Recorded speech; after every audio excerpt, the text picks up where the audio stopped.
Canarias Mi Mundo, el programa de la identidad canaria, con Alexis Hernández.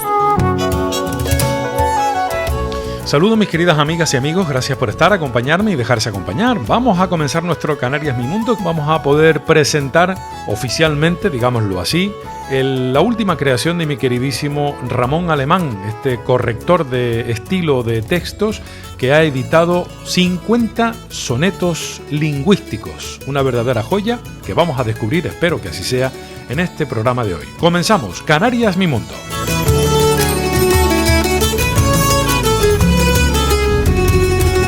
Ramón Alemán, ¿cómo estás? Buenas tardes. Buenas tardes, Alexis, ¿qué tal? Yo me alegro tanto de poder primero hablar contigo, pero es que además con esto de las nuevas tecnologías, que te pueda ver a una distancia ciertamente considerable a lo que mi vista por sí sola no alcanza, a mí por lo menos me alegra la vida. Yo no sé si a ti te pasa lo mismo, si has descubierto algo a raíz del coronavirus, las pandemias y etcétera, que puedan ser interesantes, como me ha pasado a mí en este caso concreto.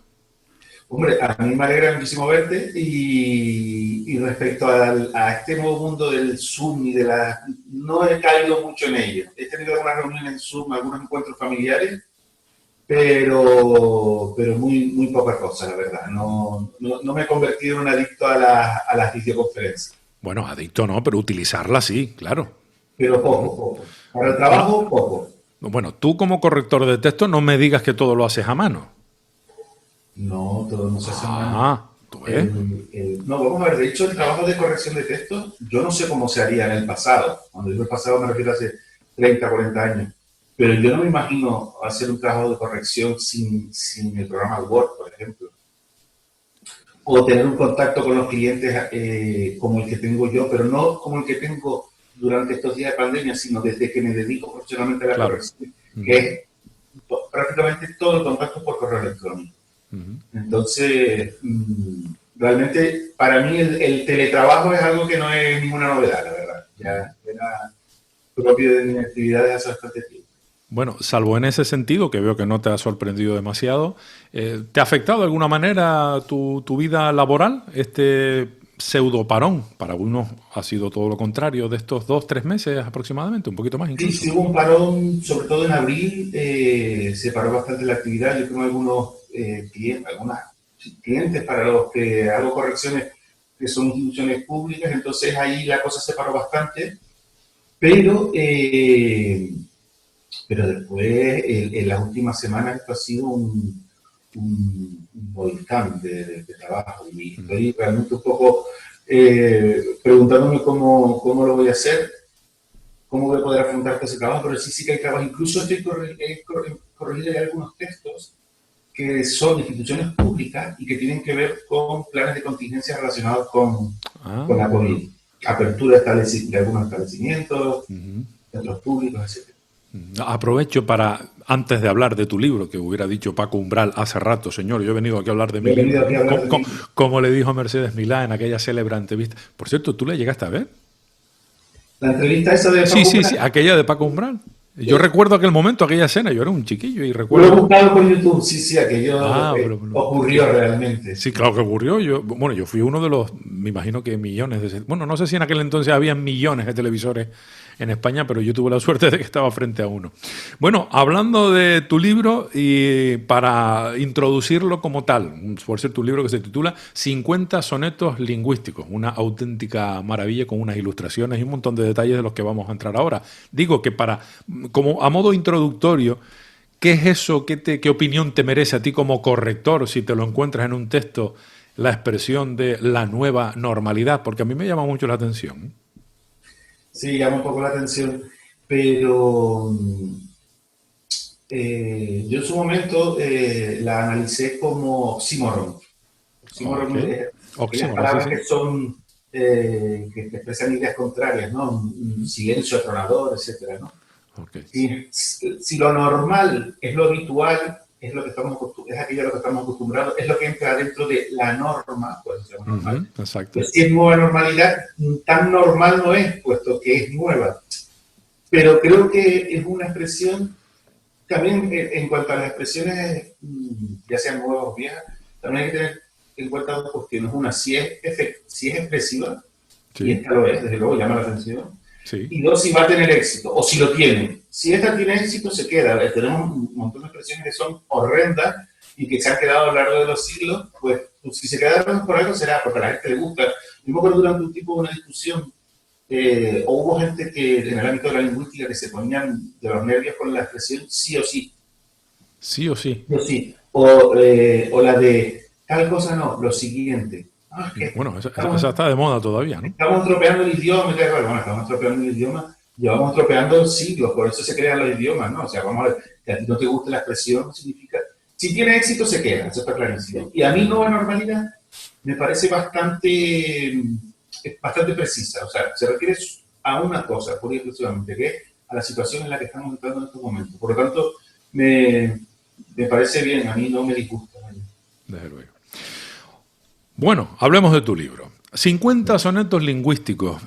Bueno, la idea del libro como tal no sé cuándo nació, pero lo de empezar a escribir tus sonetos los comenzaste a publicar en tu blog, Lavadora de Textos, y fue allá por 2017, cuando empezaste por lo menos a escribirlos y de vez en cuando nos los dejabas caer. Unos sonetos en los que te fijabas en algún, a veces error, a veces en alguna sugerencia, a veces en algún tema que tuviera cierta y marcada actualidad en ese instante, como la acentuación o no, por ejemplo, de la palabra solo, de lo que podemos hablar si quieres cuando te apetezca, pero no sé en qué momento decidiste que se convirtieran esos sonetos en un libro. Vamos por partes. Primero, ¿por qué lo de escribir un soneto? ¿Cuál fue el primero? ¿Te viene a la memoria cuando dijiste, oye, voy a hacerlo? A ver, lo del soneto, yo escribo sonetos hace un montón de tiempo, desde que era un pibite, digamos, ¿no? Les he escrito sonetos a mis sobrinos, por ejemplo, cuando nacieron, a mi sobrina Alba, a mi sobrino Pau, creo que a mi sobrino Bruno también. Digo creo porque a cada uno le dedico un texto y no sé si a mi sobrino Bruno le dediqué un soneto o fue otra cosa.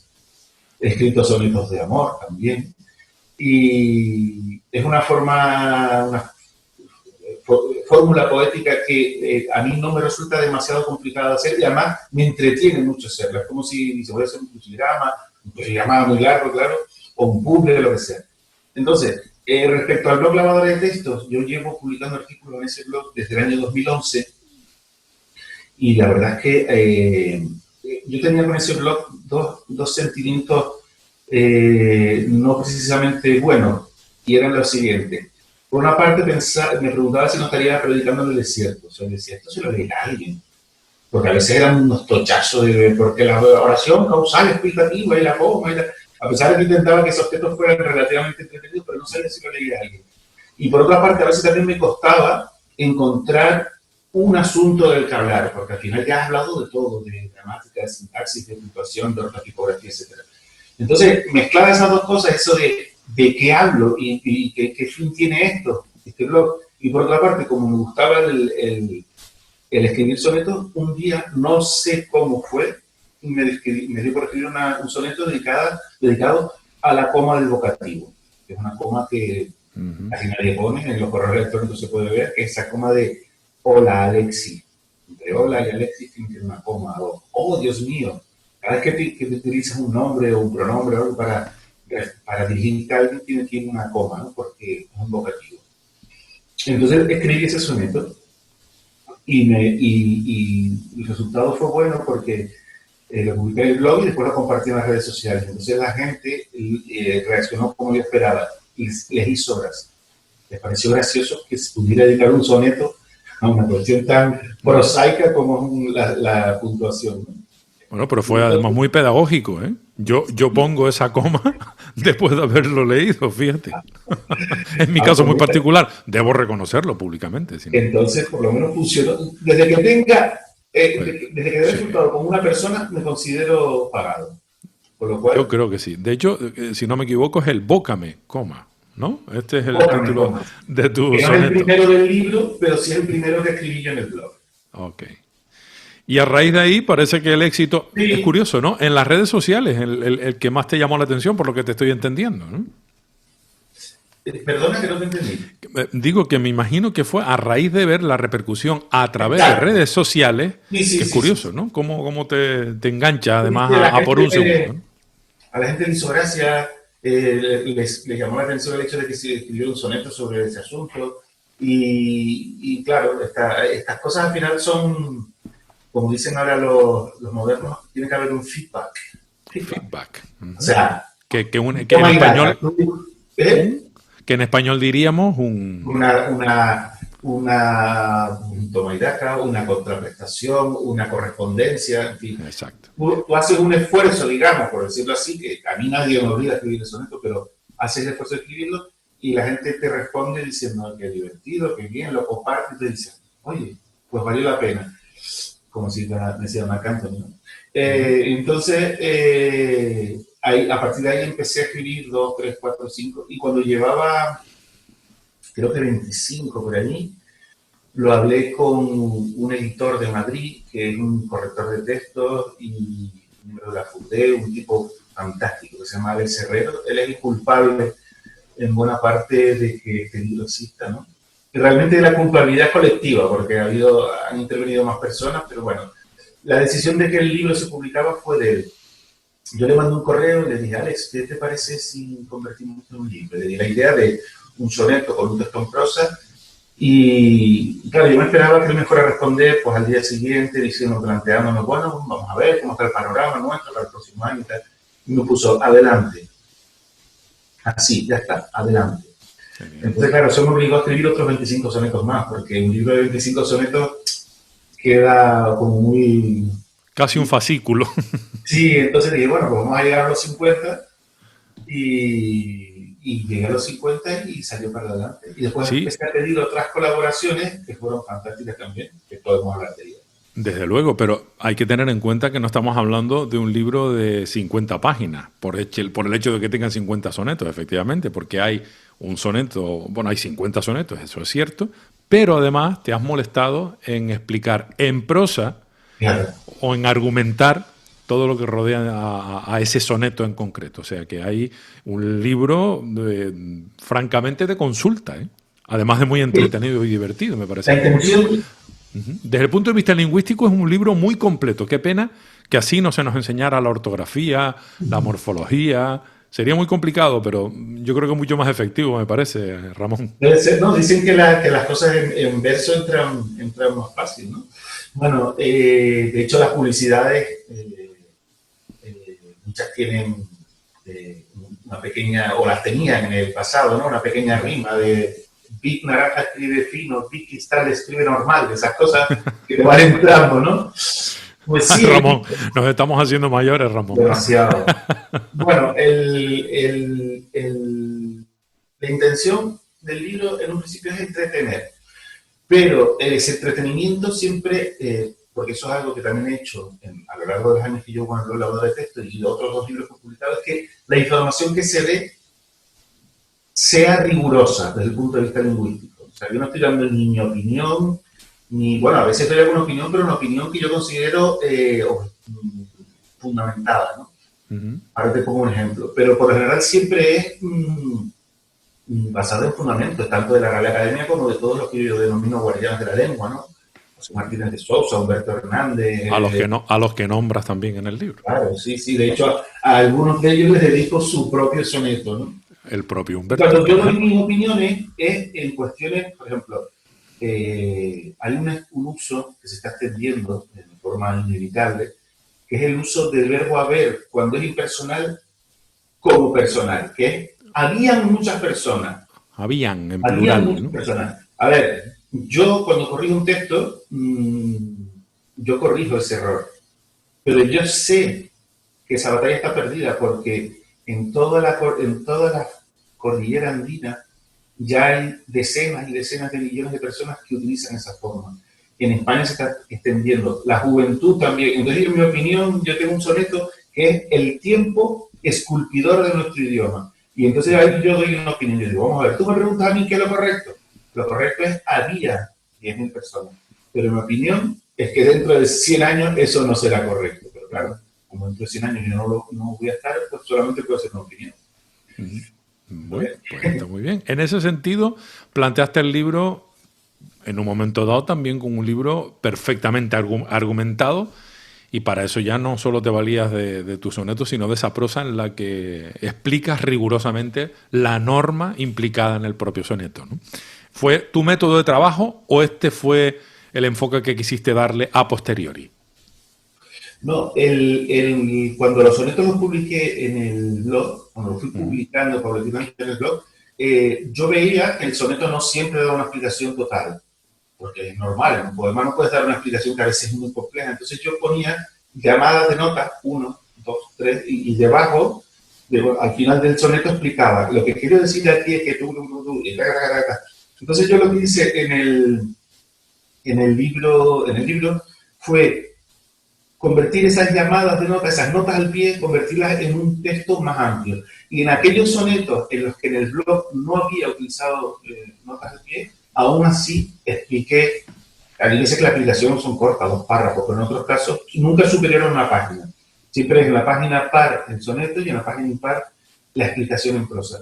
Pero sí, en un principio ya desde que los publiqué en el blog había cierta intención de ampliar un poco la información sobre lo dicho en verso. Has escrito sonetos a la acentuación, errores muy frecuentes en general, puntuación, gramática, sonetos de un corrector de textos, que este fue, me imagino que estos serían los 3 en los que aprovecharías para, bueno, pues para contarnos cosas que solo saben los correctores de texto. Y finalmente una miscelánea donde, bueno, hablas un poco de todo, entre otros de el oxímoron, al que ha hecho referencia al principio, y al idioma de todos. Y por supuesto que a tus denominados por ti, a tus guardianes de la lengua, ¿no? Que son desde luego personas de muchísimo prestigio y de muchísimo valor, y que entiendo que todos ellos han influido de una u otra forma en ti, ¿no? Sí, sí, claro, hay personas a las que yo les estoy dando las gracias permanentemente, porque son personas que me han hecho a mí comprender que la lengua, que escribir la lengua es una cosa muy amplia y que va muchísimo más allá, por supuesto, de lo que diga la Real Academia Española, ¿no?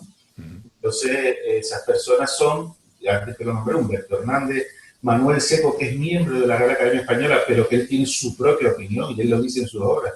Yo soy miembro de la RAE, pero yo tengo mi opinión al margen de la RAE. Después está José Martínez de Sousa, que es un ortógrafo fuera de serie, ¿no? Después gente joven que está empezando ahora, que no llevan una eternidad en este mundo, sino que están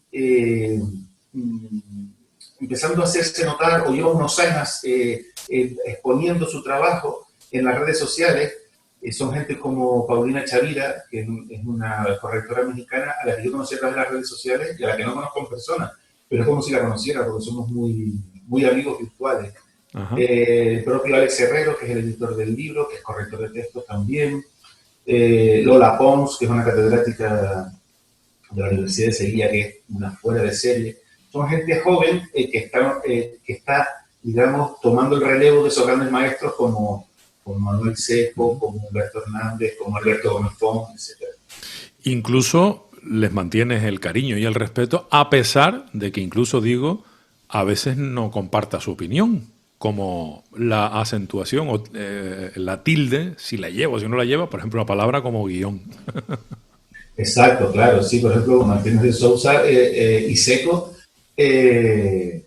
no soportan esa idea de la academia de haber decidido que palabras como guión, río, truán, bien, ya no lleven tilde. Ellos tienen sus razones y la academia tiene las suyas. Yo en este caso, y sin que sirva de precedente, le hago caso a la Real Academia Española. Okay. Sí, porque tú nunca has sido muy... Vamos a ver, todos los que trabajan con la lengua, desde luego que me refiero a todos los que hacen una inmersión profunda en el idioma, habitualmente siempre empiezan su discurso indicando que la Real Academia de la Lengua Española, por ejemplo, en el caso nuestro en España, no es la que emite la palabra de Dios. O sea que claro, también se puede cuestionar. Es más, se supone que va un poco detrás de la evolución de la propia lengua, ¿no? Claro, sí, bueno, eso es así. No le queda más remedio que porque la lengua es propiedad de los hablantes y son los primeros que toman decisiones de forma espontánea sobre la lengua. La academia lo que sigue analizando, ¿no? Después. Pero sí es verdad que yo en mis primeros años como corrector de prensa para mí lo que dijera la RAE iba a misa. Y yo era muy de esa expresión de la RAE no acepta eso. Esta palabra no existe porque no está en el diccionario de la RAE. Ahora, por supuesto, sé que la academia ni acepta ni deja de aceptar. La academia es muy libre de aceptar o no aceptar. Y las palabras existen desde el mismo momento en que tú abres la boca y la pronuncias. Otra cosa que sea incorrecta, que no tenga mucho recorrido, que se podría haber formado de otra forma, de otra manera, pero, y después tenemos palabras, mira, aquí traje nuestros diccionarios, el diccionario de Seco, que le llamo yo, y el María Moliner. En estos diccionarios tenemos palabras que no están en el diccionario de la Real Academia. Y entonces cuando la gente dice, no, que esa palabra no existe porque no está en el diccionario. Error. Ahí hay dos errores. Primero, ¿cómo que no existe? Y segundo, cuando dice el diccionario, ¿a qué diccionario te refieres? Claro, pues hay muchísimo, ¿no? La RAE, vamos a ver, aún así la RAE es una institución importante, muy importante. La RAE, por ejemplo, ha hecho una unificación ortográfica en una nación lingüística tan grande como es la hispana, que es un idioma que hablamos 500 millones de personas, desde Estados Unidos hasta Chile, en España, en Canarias, en el Sahara, en Guinea, en Filipinas. Es muy difícil mantener una unidad ortográfica, por ejemplo, y lo ha conseguido. Y después, para mí es verdad que a la academia le costó durante mucho tiempo reconocer que el español es una lengua pluricéntrica, o sea, que tiene varias normas, digamos. Está el español mexicano, el español canario, el castellano, el andaluz, el caribeño, el andino. Le costó reconocer eso, pero una vez que lo ha reconocido en los últimos 30 años, la academia ha avanzado bastante en cuanto a reconocer que tenemos un idioma muy vasto con V y con muchísima variedad y que cualquiera de ellas es válida, claro. Desde luego. ¿A cuál mejor? Yo me quedo con la canaria, no sé tú, pero bueno. La nuestra. Hay dos nombres propios que no puedo olvidar. Uno, el de Juan Cruz Ruiz. Ha prologado este libro y tú sé que has quedado encantado y hasta yo, después de leerlo, ¿no? Porque te ha elogiado y te ha convertido en un auténtico músico. Qué maravilla, ¿no? Sí, músico de la palabra, ¿no? Sí. El prólogo de Juan es muy bonito porque además él le evoca ahí unos recuerdos de su madre. Y bueno, con la facilidad que tiene Juan para jugar con las palabras y tal, ha hecho un prólogo que a mí me gustó muchísimo. Le estoy muy agradecido. Mira, Juanillo, yo sé decir hilo e hilacha y mierda para quien me tacha. Tú le decías tu madre a él. Bueno, pero esto es una crítica rotunda a los correctores, ¿eh? O sea que... Sí, de cierta forma sí. Sí, porque Juan le corregía a su madre, ¿no? Le decía, claro, su madre, una mujer, digamos, sin instrucción escolar. Académica. A lo mejor decía una palabra que era una palabra antigua, entonces él iba y la corregía, ¿no? Claro. No, madre, que no se dice así. Y él decía, mira, Juanillo, por favor, digo las palabras que yo quiera, ¿no? Qué bueno. Y el segundo nombre, que también es de justicia nombrarlo, y además porque creo que se ha ganado este nombramiento a pulso y este pequeño homenaje, es tu hermano, Ventura Alemán. Qué maravilla de edición has conseguido, no solo por el contenido, evidentemente, sino también por estas ilustraciones que son una auténtica delicia. Creo que tu libro alcanza un nivel incluso superior con las ilustraciones de tu hermano. No sabía que tenías un hermano ilustrador. Mi hermano es un artista multidisciplinar. ¿Sabes? Ventura heredó de nuestro padre el oficio artístico. Mi padre era orfebre, escultor, dibujante, pintor, etc. Entonces Ventura estudió Bellas Artes, yo también, pero lo dejé. Y Ventura se licenció especializado en escultura. Entonces él trabaja junto con otro grupo de escultores en un colectivo que se llama Bronzo, con Z, Bronzo, lo conozco. Que hace unos trabajos fantásticos, pero claro, un buen escultor tiene que ser necesariamente un buen dibujante también. Y entonces yo sabía que si le pedía a mi hermano dibujos, los iba a hacer de calidad, por eso se los pedí. Son unos dibujos a tinta china y son maravillosos, la verdad es que sí. Bueno, nada más, es curiosísimo, porque nada más la portada casi que Hombre, no te diría yo que resume el libro, pero es una manera gráfica tan Él sencilla, dibujó tan maravillosa. bastantes dibujos, de hecho hay más dibujos de los que aparecen en el libro, ¿no? Entonces algunos son muy específicos, el del rey minúsculo, hay un poema dedicado al rey minúsculo, pues es un rey sentado en un trono, hay otro sobre puntuación, y después este que aparece ahí es déjame mirarlo para inspirarme, es una D, una B, una Q y una P. Sí, es que son Y a mí 4 me letras, gustó ¿no? porque, no solamente porque es llamativo para una cubierta de un libro, sino porque en cierta forma el soneto, la poesía que tiene rima, tiene algo de reflejo, ¿no? O sea, es como si una cosa se copia después en otro sitio, o sea, hay una rima A, B, D, A, pues en el dibujo, en cierta forma, pues tiene algo de poesía también, ¿no? Entonces me pareció fantástico para la cubierta. Coincidimos, es un Decir artista. también, para completar los elogios al libro, no por lo que me corresponde a mí, sino por lo que le corresponde a todos los demás, es que el editor, Alex Herrero, al ver que era un librito así un poquito como muy, muy especial, con sus poemas, con los dibujos de mi hermano y tal, decidieron hacer una primera edición en papel percurado. No sé si te percatarás, que se ven como unas Sí, líneas. claro, una calidad asombrosa, maravilloso. Entonces, es una edición muy especial, es una edición de 200 ejemplares numeradas, o sea, que es como que por ser que se vendieron. Vamos a ver si Sí. sale la segunda edición. Bueno, te digo, no me lo puedo creer. Te doy mi palabra, es el último. Mira, 200 de 200. Mira, Fíjate. toma ya. Claro. No me había dado cuenta de este detalle, no me lo puedo creer. Bueno, me costó lo Mira, suyo claro, conseguirlo. 200 de 200. Pues se ha vendido, el último lo tengo yo, fíjate tú, de esta edición. Bueno, no sé si habrán otros números anteriores, pero qué suerte Claro, la mía. están en una librería por ahí que no se han vendido. Bueno, Pero es tú tienes el 200. Yo tengo el 200, qué maravilla, no me había dado cuenta. Bueno, más tesoros todavía incluidos. Me falta, eso sí, la dedicatoria, que no sé si has encontrado la manera de dedicarlo a tus seguidores, entre los que me encuentro virtualmente. Mira, yo me había prometido a mí mismo, me había comprometido contigo cuando hablamos el otro día a hacer esta dedicatoria oralmente para que quedara constancia de ella y después eso sería pasado al papel. Y yo los momentos de mayor inspiración suelen ser justo antes de dormirme. Cuando te estás ahí en la cama pensando en tus tonterías y en tus batallas y tal. Y el otro día se me ocurrió una, pero cuando me desperté al día siguiente no me acordaba. Era buena, entonces, seguro, absolutamente maravillosa. Pero conociendo de tu capacidad, estoy absolutamente convencido de que se te ocurre cualquier otra en cualquier momento. De aquí al final de la entrevista, a ver si se enciende la bombillita. Bueno, no pasa nada. Esto no era ninguna prueba. Yo simplemente te preguntaba al hilo de la situación si... Sí que lo pensé. Y es verdad que por la noche a uno se le ocurren a veces ideas fantásticas y hay que apuntar en una libreta porque si no al día siguiente... ¿Eso qué quiere decir? ¿Que todos estos sonetos los has escrito de noche? No. No tiene nada que ver. Pero el nombre de lavadora de textos se me ¿Sí? ocurrió durmiendo. Ajá. Durmiendo. Porque yo estuve debatiendo conmigo mismo y con algunos amigos qué nombre le podíamos poner a la web. Pues lo principio era para la dirección de la web, ¿no? Pues corrección y gramática, correcciones canarias, Ramón Alemán corrector, una serie que no me gustaba ninguno. Y de repente una noche durmiendo me despierto, lavadora de textos, digo, no me lo puedo creer.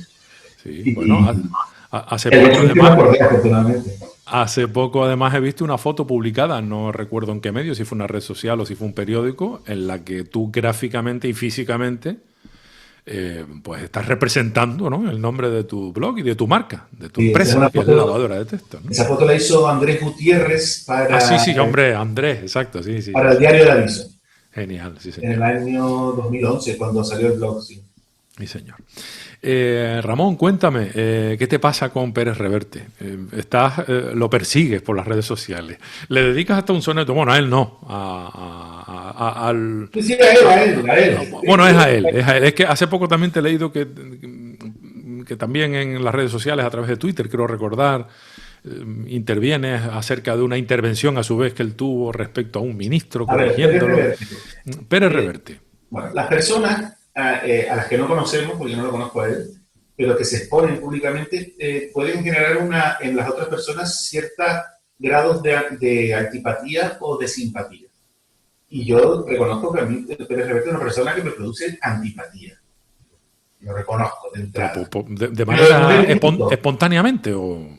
Sí, no, me parece una persona un poco fría, seca, un poco soberbio en las redes sociales y tal, pero no es el único. Hay muchísimas personas que me provocan esa situación y yo no muevo un dedo por ella, ni por hacérselo saber. Ahora bien, de repente suma a esa condición que nos une o que nos separa, que es la antipatía que yo siento por él suma una cuestión que es que a mí me parece que está totalmente fuera de lugar, y es que es un académico, él es un académico de la Real Academia Española que promueve públicamente, sobre todo en redes sociales, que no se le haga caso a la RAE respecto a la eliminación de la tilde del adverbio solo. Entonces, a mí eso me provoca, ayudado por la antipatía previa, me provoca un hervor en la sangre, porque, primero, porque si tú eres miembro de una institución como la RAE que promueve la eliminación de la tilde solo, tú puedes ofrecer tu objeción, tu disenso, pero no promover públicamente que no se le haga caso a la RAE, que es lo que hace.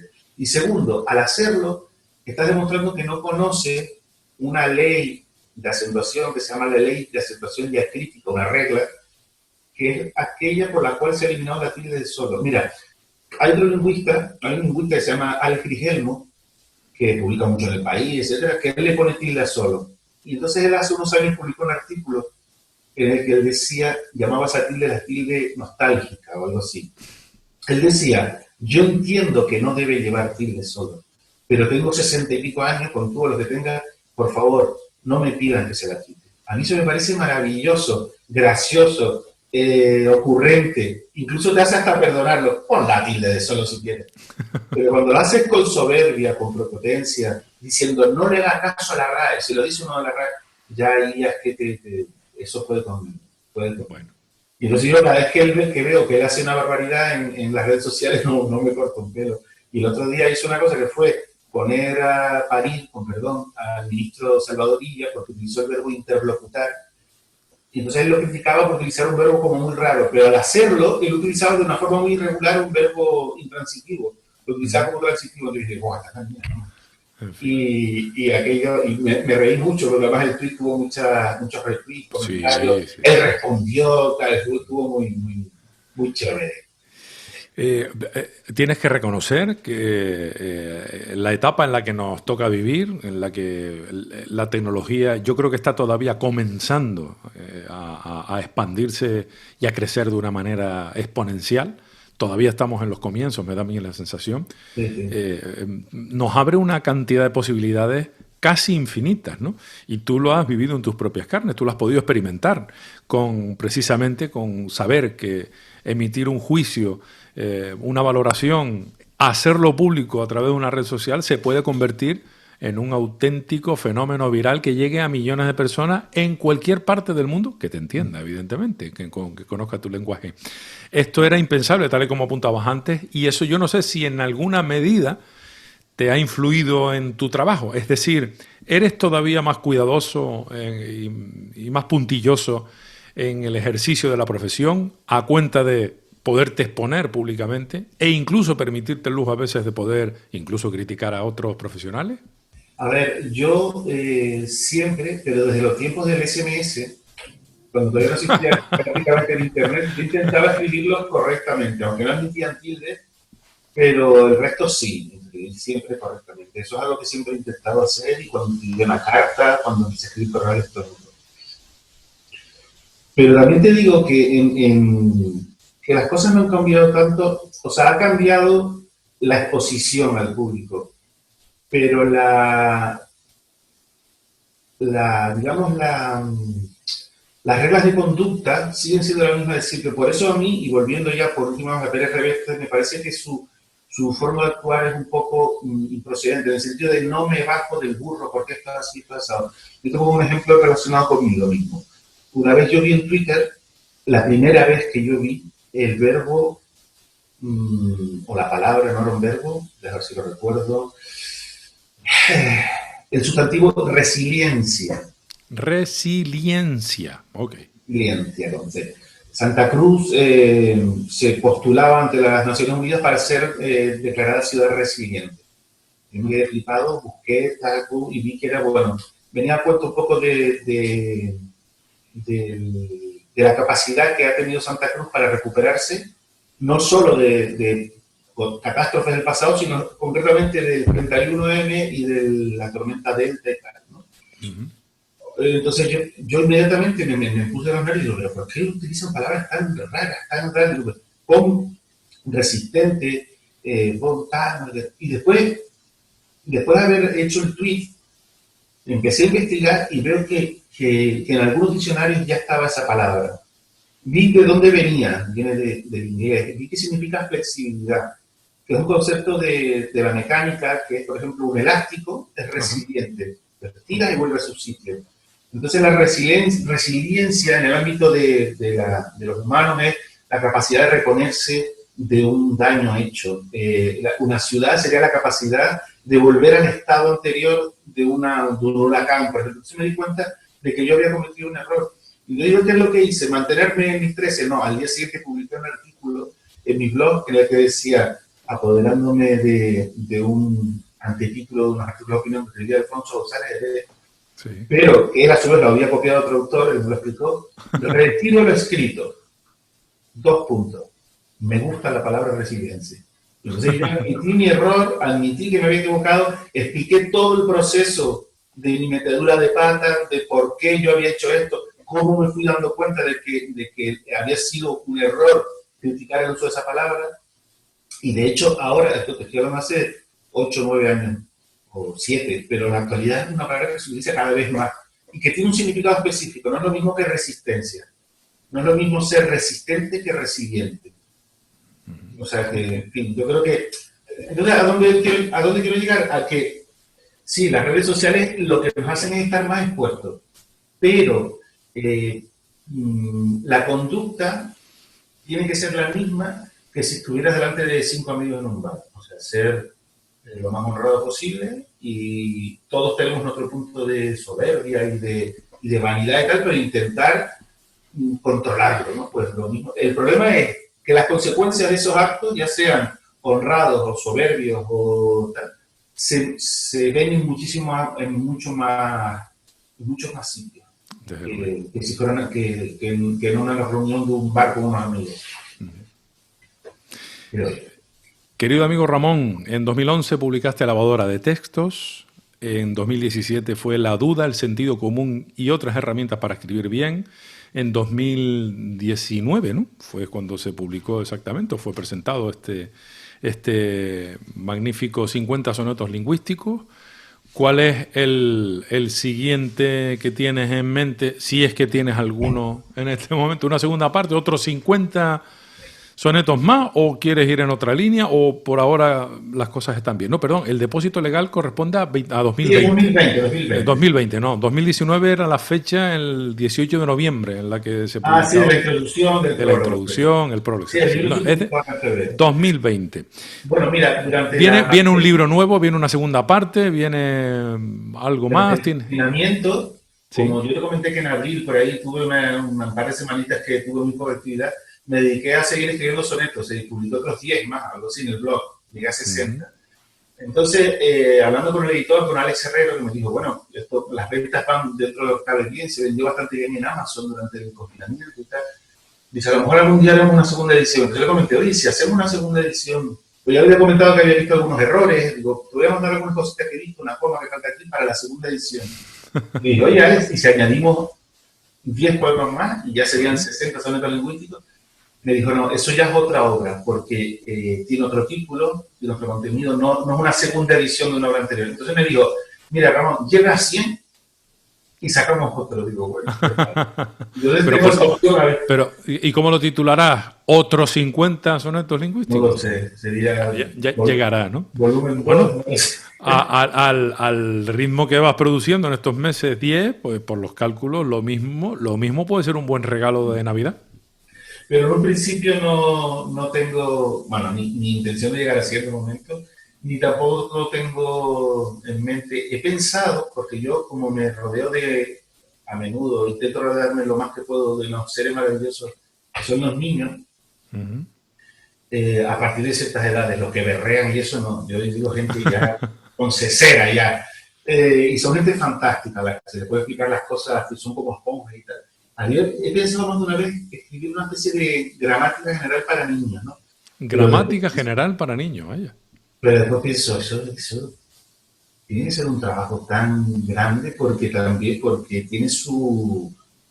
hay que explicar las cosas muy claramente a los niños. O sea, no, a un adulto le puedes explicar una cosa y después, si no la explicaste del todo bien, le puedes decir, bueno, tú no entendiste cómo lo hiciste. Pero el niño primero lo absorbe tal y como se lo diste, y segundo, no te perdona que no seas honrado. Entonces, no sé. Bueno, quién sabe. Siempre es bueno tener un... Y tenga tiempo para estar toda una tarde delante del ordenador sin pensar en facturas y eso, a lo mejor lo haré. Que por lo que veo no te abandonan ni a ti ni a nadie. La nueva realidad, más que normalidad, sigue siendo casi la misma, ¿no? Sí. En fin. Ramón, muchísimas gracias. No te quito más tiempo. Te agradezco muchísimo este fantástico libro que he tenido la suerte de conseguir, el último ejemplar, por lo menos el que está precisamente marcado como tal, el 200 de 200, y ya impaciente esperando, si no una siguiente edición, un siguiente volumen, que eso todavía suena más interesante. Te felicito por este trabajo. Muchas gracias. Y te lo agradezco sinceramente. Pero te felicito además no solo por el contenido, sino porque esta edición para mí es una edición de auténtico lujo en este siglo XXI en el que nos vamos olvidando de cuidar a veces los detalles que son fundamentalmente los que suelen marcar la diferencia. Hablando de todo un poco ya para concluir, ¿tienes previsto sacar una edición digital del libro? No está previsto por la editorial de momento. Pero sí me dijeron que estaban seguros de que saldría una segunda edición en papel. Perfecto. Bueno, pues me lo apunto. Quién sabe si para un regalo para los próximos Reyes. Eso ya cae en el 2021. O sea que todavía hay tiempo. Pero tienes que poner en la carta de los Reyes. Y que los Reyes... Bien. Siguiendo las instrucciones que me diste tú hace un año sobre cómo se escribe una carta a los Reyes Magos. Que ya ves tú, eso sí que los escribíamos los dos, nos pusimos de acuerdo en escribirlo en mayúscula. Sí, en mayúscula. Eso sí, por supuesto. Ramón, muchas gracias, un abrazo amigo mío, mucha suerte y enhorabuena por este trabajo, de verdad. Muchas gracias. Bueno.